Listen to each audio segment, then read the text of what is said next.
ஜெஃப்னாபடியின் சொந்தங்களுக்கு வணக்கம். இன்றைய தினம் தேசிய மக்கள் சக்தி என்ற யாழ் மாவட்ட பாராளுமன்ற உறுப்பினர் இளங்குமரன் அவர்கள் யாழ்ப்பாணம் பேருந்து நிலையத்துக்கு விஜயம் செஞ்சிருக்கிறார். எதற்காக விஜயம் செஞ்சிருக்கான்னு பார்த்தீங்கன்னா, பொதுமக்களால் சில முறைப்பாடுகள் இவருக்கு வழங்கப்பட்டிருக்கு. அதையடுத்து இவர் பேருந்து நிலையத்துக்கு சென்றிருக்கார். அந்த இடத்துல அங்கே இருக்கிற அதிகாரிகளோடையும் கலந்துரையாடியிருக்கார். இதை பார்வையிட்ட இடத்துல பல குன்றும் குழியுமாகவும் அசுத்தமாகவும் இந்த பேருந்து நிலையம் இருப்பதையிட்டு அதிருப்தியை தெரிவிச்சிருக்கிறார் இளங்குமரன் அவர்கள். அந்த வகையில் பொதுமக்களும் இவருக்கான அந்த முறைப்பாட்டை அளிச்சிருக்கணும். இவரும் அதை பார்வையிட்டிருக்கார். இது எந்த நடைமுறைன்னு பார்த்தீங்கன்னா, இந்த கிரீன்ஸ் இல்லங்காண்டு ஏற்கனவே இங்கே பல விடயங்கள் நடைமுறைப்படுத்தப்படுகின்றது. அது தொடர்பான விமர்சனங்களும் மேற்கொள்ளப்படுகின்றது. அந்த வகையில் அதுன்ற ஒரு கட்டமாக இவர் பேருந்து நிலையத்தை சென்று பார்வையிட்டிருக்கிறார். அது தொடர்பாக பல விடயங்களையும் இவர் எடுத்து கூறியிருக்கார். இங்கே அதிகாரிகளோட கலந்துரையாடலும் இங்கே இடம்பெற்றிருக்கு. நேற்றைய தினம் பேருந்தில் நிலையத்தை பற்றி மக்கள் பல முறைப்பாடுகளை செய்திருந்தார்கள். பேருந்து நிலையம் என்ற இடையில் அங்கே இருக்கும் பாடசாலை மாணவர்களுக்கு பாதுகாப்பு இல்லாத நிலை ஒன்று இருக்கின்றது என்று கூறியிருந்தார்கள். அதை நிமித்தமாக நான் மக்களிடம் கருத்துக்களை பெறுவதற்காக இன்றைய தினம் வந்திருந்தேன். அதே நேரம் இந்த பேருந்து நிலையம் என்பது குன்றும் குழியுமாக இருக்கிறது. எமது அரசாங்கத்தில் இதை புனரமைத்து சிறந்த பேருந்தை ஒரு சிறந்த துப்புரவாகவும் ஆக்குவதற்கு இப்போது இதே இடத்தில் ஒரு மலசர கூடமும் மக்கள் பயன்பெறக்கூடிய நவீன முறையில் கூடிய மலசர கூடங்கள் அமைப்பதற்கு தீர்மானித்து இப்போ வேலை ஆரம்பிக்கப்பட்டது. அதையும் கண்காணிப்பு விஷயமாக இன்றைய தினம் பார்த்திருந்தேன். பேருந்து நிலையம் என்பது மக்களுக்கு பாதுகாப்பான நிலையம் எதிர்காலத்தில் இயங்கும் என்பதை நாங்கள் உறுதிப்பட கூறுகிறேன். இன்றைய தினம் மக்களிடம் கருத்துக்களை பெற்று இதற்கான நடவடிக்கைகளை வெகு விரைவில் எடுப்போம். இன்று வரும்போது தெரிகிறது, இதே பேருந்து நிலையத்தில் வாசலில் போலீஸ் பேர் கூட இல்லாத நிலையில் இருக்கின்றார்கள். ஆனால் இந்த பேருந்து நிலையங்களுக்கு போலீஸார் விஜயமாக நிற்க வேண்டிய தருணத்தில் இன்று போலீஸார் இல்லை. நான் வந்து போகும் தருணத்தில் தான் போலீஸார் வருகிறார்கள் இந்த போலீஸ் நிலையத்திற்கு. அப்போது இதற்கான நடவடிக்கை எதிர்காலத்தில் போலீசார்களை பாதுகாப்பாக இந்த இடத்தில் போலீசாரை நிறுத்தி வைப்பதற்கான நடவடிக்கை எமது அரசாங்கத்தில் எடுப்போம் என்பதை எதிர்காலத்தில் இதற்கான நடவடிக்கை நாளைய தினத்திலிருந்து வாரும் வெகு சீக்கிரமாக போலீசார் நிலையத்தில் இந்த இடத்தில் நிற்பார்கள் என்று கூறிக்கொண்டு, ஏனென்றால் போலீசார் நிற்கும் போதுதான் இங்கே பாதுகாப்பு மக்களுக்கு ஒரு உணர்வு வரும். பாடசாலை பிள்ளைகள் நிம்மதியாக இருக்கலாம். இங்கே பல துர்நடத்தைகளை செய்வதற்காக பலர் இளைஞர்களும் வருகின்றனர். பெண்கள் நிம்மதியாக அந்த பேருந்து நிலையத்தில் இருக்க முடியாத நிலை ஒன்று ஏற்பட்டதாக பெற்றோர் முறையிட்ட நிமித்தமாக களமிஜயம் செய்து பார்த்துள்ளேன். இதற்கான நடவடிக்கை அமைத்து எமது அரசாங்கத்தில் சிறந்த பேருந்து பாதுகாப்பான பேருந்து நிலையத்தை உருவாக்குவதற்கு நாங்கள் தீர்மானிப்போம் கண்டிப்பாக. அடுத்தாக ஒரு முக்கியமான விடத்தை நாங்கள் பார்க்கணும் என்று பார்த்தீங்கன்னா, இந்த மன்னார் துப்பாக்கி பிரிவு சம்பவம். இதில் மன்னார் நீதிமன்றத்துக்கு முன்னால் கடந்த வியாழக்கிழமை இடம்பெற்ற துப்பாக்கி சூட்டு சம்பவத்துடன் தொடர்புடைய இராணுவத்தில் பணியாற்ற சிப்பா உட்பட 3 பேர் கைது செய்யப்பட்டதாக காவல்துறையினர் தெரிவிச்சிருக்கிறோம். இராணுவத்தில் பணியாற்றும் சிப்பாய் மன்னார் தலைமன்னார் பிரதான வீதி நடுக்கூடா கடற்கரை பகுதியில் வச்சு கைது செய்யப்பட்டிருக்கிறார். அவரிடம் முன்னெடுக்கப்பட்ட விசாரணைகளின் போது மேலும் 2 கைது செய்யப்பட்டிருக்கிறோம். மன்னார் நொச்சிக்குளம் பகுதியில் கடந்த 2022ஆம் ஆண்டு இடம்பெற்ற இரட்டை படுகொலை தொடர்பான வழக்கு விசாரணை வியாழக்கிழமை மன்னார் நீதிமன்றத்தில் விசாரணைக்கு எடுத்துக்கொள்ள இருந்த நிலைமையில் விசாரணைகளுக்காக சென்ற சந்தேக நபர்கள் 3 உள்ளடங்களாக 4 நபர்கள் மீது நீதிமன்றத்துக்கு முன்னால் வச்சு இங்கே துப்பாக்கி பிரிவு மேற்கொள்ளப்பட்டது. இதன்போது 2 சம்பவ இடத்திலே, அதாவது வைத்தியசாலை கொண்டு செல்லைக்கே உயிரிழந்தனர். பின்னர் படுகாயமடைந்தவர்களை வைத்தியசாலையில் அனுமதிக்கப்பட்டிருந்தது. அந்த வகையில் காவல்துறையினர் விசேட தேடுதலை மேற்கொண்ட நிலையில் இந்த இராணுவ சிப்பாய் அவர்கள் கைது செய்யப்பட்டிருந்தார். அதை நாங்கள் முன்னைய காணொலியிலேயே சொல்லியிருப்போம். அந்த இராணுவ சிப்பாயோட மேற்கொண்ட விசாரணைகளின் பின்னர் இப்போ மேலும் 2 இது தொடர்பாக கைது செய்யப்பட்டிருக்கின்றார்கள். ஆகவே இது தொடர்பான என்ன நிலைப்பாடு என்றதை நாங்கள் பிறகுதான் தெரிஞ்சு கொள்ளலாம். அது மட்டும் இல்லாமல் இதனுக்குரிய பிரதான சூத்திரதாரி வெளிநாட்டில் இருப்பதற்கான தகவல்களும் வெளிவந்த வேண்டுமே இருக்கிறது. வெளிநாட்டில் இருந்த ஒரு சூத்திரதாரி மூலமாகத்தான் இது செய்யப்பட்டது. ஆகவே இந்த தகவலில் உண்மையாக சம்பந்தமான என்னென்ன தகவல்கள் இன்னும் வெளிவராமல் இருக்கிறது என்பது தொடர்பாக போலீசார் தான் அறிவிக்கணும்.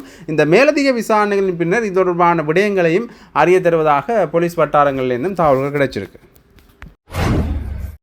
அடுத்தாக இன்னொரு முக்கியமான விடயத்தை நாங்கள் முன்வைக்கணும் என்று பார்த்தீங்கன்னா, தமிழரசு கட்சியினுடைய மட்டக்களப்பு பாராளுமன்ற உறுப்பினர் சாணக்கியன் மேலேயும் ஒரு விமர்சனம் ஒன்று முன்வைக்கப்படுது. என்ன விமர்சனம் என்று பார்த்தீங்கன்னா, அவருக்கு வந்து ஏற்கனவே இந்த பாராளுமன்ற உறுப்பினர்களுக்கு ஒரு நிதி ஒன்று ஒதுக்கப்பட்டது. அதே மாதிரி இவருக்கும் 400 மில்லியன் ரூபாய் நிதி ஒதுக்கப்பட்டது, சாணக்கியனுக்கு விசேட நிதி. அந்த நிதியில் வந்து இவர் பலநோக்கு கூட்டுறவு கட்டிடம் ஒன்று கட்டுவதாக குறிப்பிடப்பட்டிருக்கின்றது. அந்த நிதியில் ஒரு குறிப்பிட்ட தொகை பணத்தில் இந்த பலநோக்கு கூட்டுறவு கட்டம் வந்து கட்டுவதாக குறிப்பிடப்பட்டிருக்கிறது. அது முழுமையடைந்து விட்டது என்றும் அந்த குறிப்பிட்ட நிதி தொடர்பான விடயத்தில் குறிப்பிடப்பட்டிருக்கிறது. ஆனால் அந்த கட்டிடம் வந்து இன்றும் இப்போ கூட அந்த கட்டம் முழுமையடையாத நிலையில் தான் இருக்குன்னு ஈழமக்கள் ஜனநாயக முன்னணி கட்சியின் மட்டக்களப்பு மாவட்ட ஒருங்கிணைப்பாளர் அனனிஸ் ராஜ்குமார் அவர்கள் குற்றம் சாட்டியிருக்கிறார். மட்டக்களப்பு ஈழமக்கள் ஜனநாயக முன்னணி காரியாலயத்தில் நேற்று இடம்பெற்ற ஊடக மாநாட்டில் கருத்து தெரிவிக்கும் போதே அவர் இப்படி சொல்லியிருக்கார். உண்மையிலேயே அவர் வந்து இந்த ஒதுக்கப்பட்ட இந்த விசேட நிதியை வச்சோண்டு தான் 65,000 வாக்களை பெற்றாரதவிய உண்மையாக அவர் வெற்றி பெறவில்லை என்ற ஒரு குற்றச்சாட்டையும் அவர் அதில் முன்வைச்சிருக்கிறார். அது மட்டும் இல்லாமல் இது போன்ற பல மோசடிகள் இங்கே இடம்பெற்றிருப்பதாகவும் தகவலறியும் உரிமை சட்டம் மூலமாக நாங்கள் பெற்றுக்கொண்ட தகவலின் அடிப்படையில் தான் இந்த விடயங்களை சொல்கிறோம் மற்றும் அவர் அந்த ஆதாரங்களையும் அந்த ஊடக சந்திப்பில் வந்து சமர்ப்பிச்சிருக்கிறார். இன்றைய தினம் ஆண்ட்ரூ மார்ஸ் நாயக் அவர்கள் ஒரு முக்கியமான அறிவித்தல் வெளியிட்டிருக்கார் என்று பார்த்தீங்கன்னா, முன்னாள் ஜனாதிபதிகளுக்கு வழங்கப்பட்ட அனைத்து உத்தியோகபூர்வ இல்லங்களையும் அரசாங்கம் மீளப்பெறும் என்று அவர் சொல்லியிருக்கார். ஏற்கனவே இந்த விடயங்கள் தொடர்பாக அதாவது முன்னாள் அமைச்சர்கள் பாராளுமன்ற உறுப்பினர்களுக்கு வழங்கப்பட்ட இந்த அரச உத்தியோகங்கள் வந்து மீளப்பெறப்படும் என்று சொல்லியிருந்தது. அந்த வகையில் சிலருக்கான அந்த சலுகைகளும் நீக்கப்பட்டது. அந்த வகையில் இவர் களுத்துறை கட்டுக்குருந்தவில் இடம்பெற்ற கூட்டத்தில் கலந்து கொண்டு உரையாற்றிக்க இந்த விடயத்தை சொல்லியிருக்கார். இது அவர் மேலும் தெரிவிக்க என்ன விடயங்களை சொல்கிறார் என்று பார்த்தீங்கன்னா, முன்னாள் ஜனாதிபதி மஹிந்த ராஜபக்சவின் இல்லத்துக்கான வாடகை நில மதிப்பு நீங்களாக மாதத்திற்கு ரூபாய் 4.6 மில்லியன். முன்னாள் ஜனாதிபதிகள் உத்தியோகபூர்வ இல்லங்களை விட்டு வெளியேறவோ வாடகை அவர்கள் செலுத்தவோ அவர்களுக்கு விருப்பம் உள்ளது. தற்போதுள்ள சட்டங்களின்படி முன்னாள் ஜனாதிபதிகள் ஒரு இல்லத்தையோ அல்லது அவர்களின் சம்பளத்தில் 1/3 பெற உரிமை உண்டு. இதன்படி அரசாங்கம் தற்போது இந்த நிவாரணத்தை ரூபாய் 30,000 கொடுப்பனவாக கட்டுப்படுத்தும். இது அவர்களின் சம்பளத்தில் 1/3 ஆகும் என்று அவர் குறிப்பிட்டிருக்கிறார். அத்தோடு கொழும்பில் உள்ள ஜனாதிபதி மாளிகை, கண்டில் உள்ள ஜனாதிபதி மாளிகை மற்றும் மலரி மாளிகை தவிர அனைத்து அமைச்சர்களின் பங்களாக்களும் கோட்டல் திட்டங்கள் அல்லது பிற பொருத்தமான பயன்பாடுகளுக்காக மீண்டும் அவை பயன்படுத்தப்படும் என்று ஜனாதிபதி அவர்கள் குறிப்பிட்டிருக்கிறார். ஆகவே இந்த ஊழல் லஞ்சம் ஒழிப்போட ஒரு பகுதியாக இந்த சலுகைகள் நீக்கம் தொடர்பாகவும் அவர் பேசிக்கொண்டு தான் இருக்கிறோம். அந்த வகையில் இந்த சலுகைகள் நீக்கம் எந்த அளவுக்கு இந்த பொருளாதாரத்தில் செல்வாக்கு செலுத்த போகுதுன்றதையும் நாங்கள் பொறுத்திருந்தான் பார்க்கணும். அது மட்டுமில்லை இது எந்த அளவுக்கு நடைமுறையில் சாத்தியப்படுத்தப்படுகின்றது என்பதையும் நாங்கள் பொறுத்திருந்தான் பார்க்கணும். அந்த வகையில் இன்னொரு முக்கியமான விடயத்தையும் பார்க்கணும்னு பார்த்தீங்கன்னா, இந்த ராஜபக்சர்களுடைய ஊழல் சம்பந்தமாகவும் பேசப்பட்ட விடயமாகவே இருக்கின்றது. அந்த வகையில் பல ராஜபக்சகள ஊழல்கள் சம்பந்தமாகவும் அது மட்டும் இல்லாமல் உகண்டாவில் இருக்கிற பணங்களை திருப்பி கொண்டருவர் என்றும் ஜனாதிபதி அவர்கள் சொல்லியிருந்தவர். அது மட்டும் இல்லாமல் இது தொடர்பாக அவர்கள் மேலே வேறு இடங்களிலிருந்தும் பல குற்றச்சாட்டுகள் முன்வைக்கப்பட்ட வண்ணமே இருந்தது. பொதுஜன பிரமுன கட்சியின் மீதும் அது மட்டும் இல்லாமல் ராஜபக்சர்கள் மீது தனிப்பட்ட ரீதியாகவும் இந்த ஊழல் குற்றச்சாட்டுகள் முன்வைக்கப்பட்ட வண்ணமே இருந்தது. அந்த வகையில் கொழும்பு கோட்டை கிரிஸ் திட்டத்தில் முதலீடு செய்யப்பட்ட பணம் சட்டவிரோதமாக பெறப்பட்டது என்பதை இந்திய நிதி புலனாய்வு துறைகள் வெளிப்படுத்தியிருக்கு. அதன்படி கிரிஸ் ரியல் நிறுவனம் மற்றும் அதன் விளம்பரதாரர் அமித் கட்டியால் உட்பட பலருக்கு எதிராக விசாரணைகள் தொடங்கப்பட்டுள்ளதாக இந்திய ஊடகங்கள் தெரிவிச்சிருக்கு. முன்னாள் ஜனாதிபதி மஹிந்த ராஜபக்சவின் நிர்வாகத்தின் போது தொடங்கப்பட்ட கொழும்பு கோட்டை கிரிஸ் திட்டம் பாதியில் நிறுத்தப்பட்ட நிலையில் சர்ச்சைகள் எழுந்தன. இந்த திட்டம் நடைபெற்று வரும் கிரிஸ் சதுக்கத்தில் 4.3 ஏக்கர் நிலத்தை குத்தகைக்கு எடுத்ததில் ரூபாய் 70 மில்லியன் நிதி முறைகேடு நடந்ததாக கூறி நாடாளுமன்ற உறுப்பினர் நாமல் ராஜபக்சவுக்கு எதிராக நீதிமன்றத்தில் இப்போ வழக்கொன்றும் இருக்கு. இவ்வாறானதொரு பின்னணியில் சட்டவிரோதமாக பெறப்பட்ட நிதி இந்த திட்டத்துக்கு பயன்படுத்தப்பட்டதாக இந்திய நிதி புலனாய்வுத்துறை வெளிப்படுத்தி இருக்கு.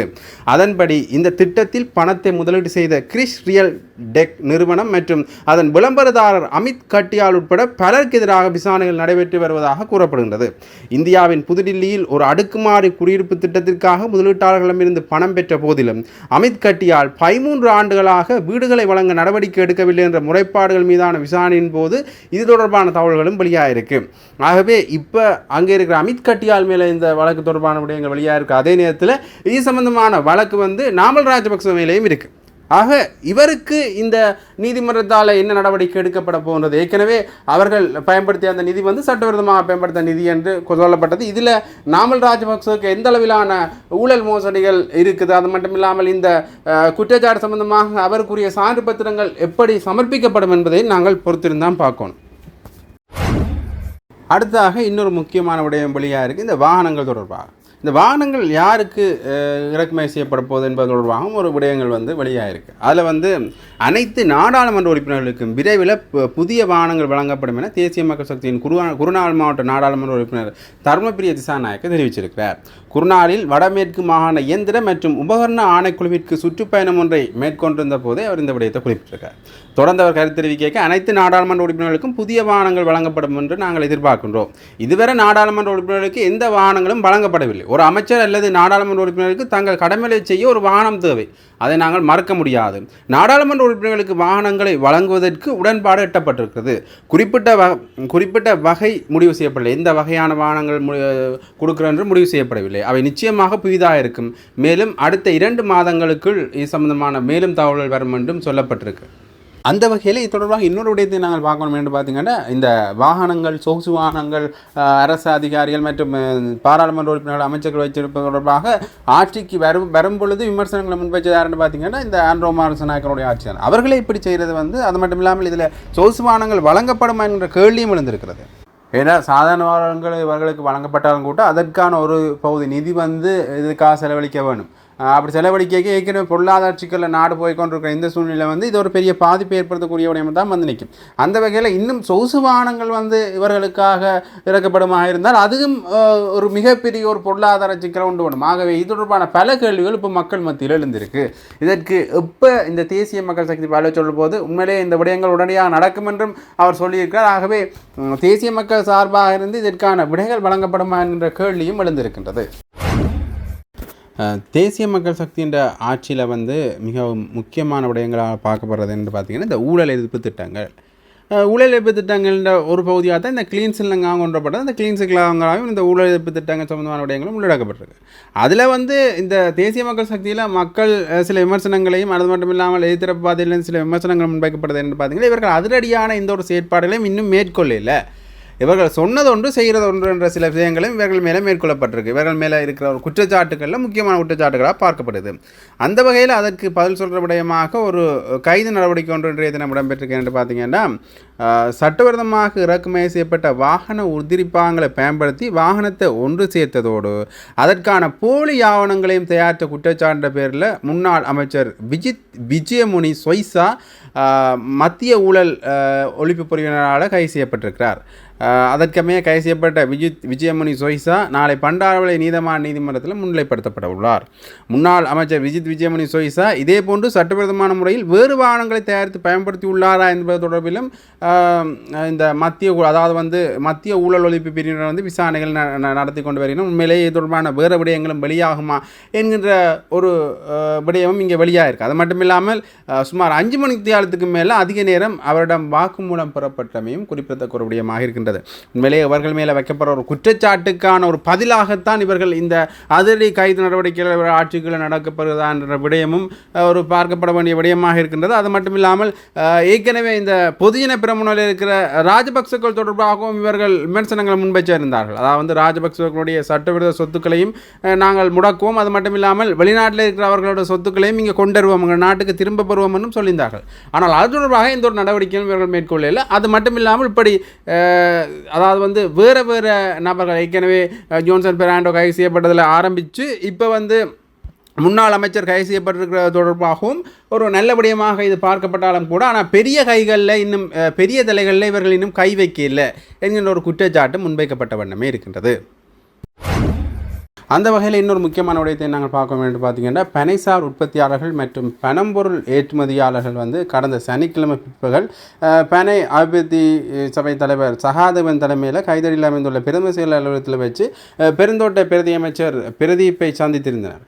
அதன்போது பனைசார் உற்பத்தியாளர்கள் மற்றும் ஏற்றுமதியாளர்கள் தாம் எதிர்நோக்கின்ற பிரச்சனைகள் தொடர்பாகவும் பெருந்தோட்ட பிரதி அமைச்சர் பிரதீப்பிடம் எடுத்துரைந்தனர். உண்மையிலேயே இதில் பல விடயங்களும் ஆராயப்பட்டிருக்கிறது. அது மட்டும் இல்லாமல் இந்த பெருந்தோட்ட பயிற்சியாளர்கள் எதிர்கொள்கிற பிரச்சனைகள், அது மட்டும் இல்லாமல் இந்த ஏற்றுமதியில் இருக்கிற பிரச்சனைகள், ஏற்றுமதியாளர்கள் எதிர்நோக்கிற பிரச்சனைகள் தொடர்பாகவும் இங்கே பேசப்பட்டிருக்கு.